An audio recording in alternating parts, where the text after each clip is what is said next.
Hello and welcome to the channel. So today we have a real clash of titans, two chess chads. We have Martin, the GOAT, versus Jimmy, the adaptive chess.com bot. So these two bots seem to always want to let you win, but what happens if you put the two bots against one another? So let's see what happens. And there is a pretty amazing move in store from Martin. I will reveal that soon. Let's see the game. Martin opens with d4.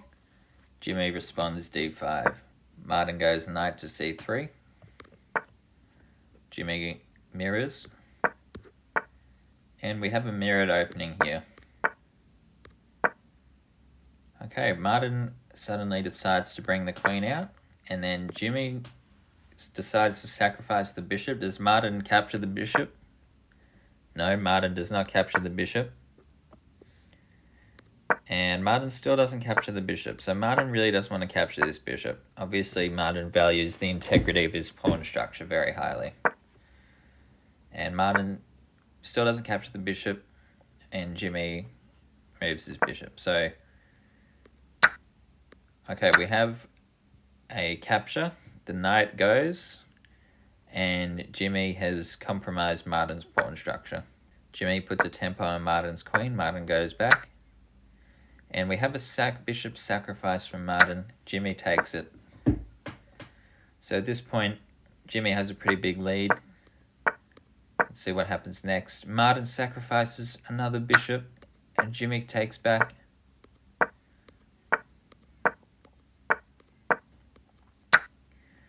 So Jimmy wins more material. And what a move from Jimmy. Checking the white king. Here comes Martin, trying to fight back, but he loses his knight.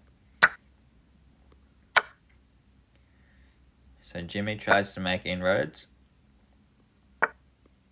and leaves his rook hanging and hangs his rook again, and Martin doesn't take it. Martin gives a check. He's trying to fight back. Oh my goodness. What the heck just happened? Jimmy blundered his queen. Martin takes it, and then suddenly Martin's winning. Martin is winning the game. Jimmy retreats his bishop.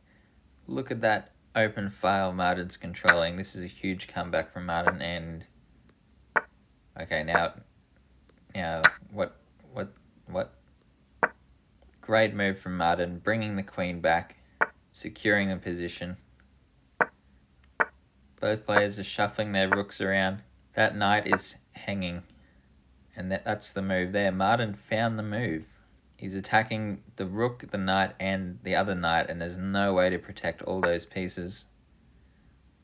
Except for that, which Jimmy finds. Great move.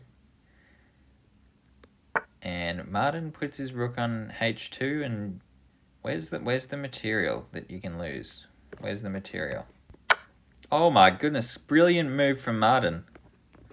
Let's have a replay of that.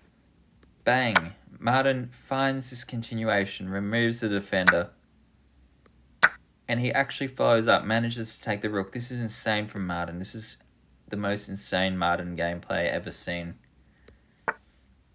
So Martin's back in the lead. This is actually cracked from Martin. Oh my goodness. Martin's still in the lead here. He brings his king in. No, Martin, no. Martin, any move but that.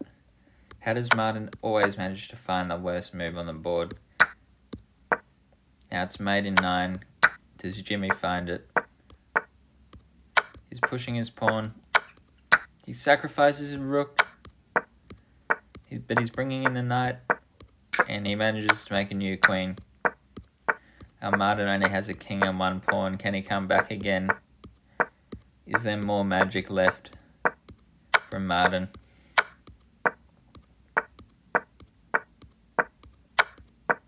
Jimmy's advancing his pawns. Martin's shuffling the king around, trying to find a solution to his problems. Here goes Jimmy's pawn. Jimmy promotes the pawn. Martin's king is getting chased around the whole board. He takes the knight. Is this the comeback that Martin was hoping for? And Martin was checkmated, performing with a 200 rating. And Jimmy actually played pretty well and got an 800 rating, which is higher than his actual rating. But what about that brilliancy from Martin? What a move. What a move. Let's see if we can find this move. Brilliancy from Martin. Rook takes g6. Beautiful move. And then following up to find capture of the rook with the knight defending it now removed. What a game from Martin. Even though he didn't win, he captured our hearts and our imagination with this beautiful brilliancy. Outstanding, Martin.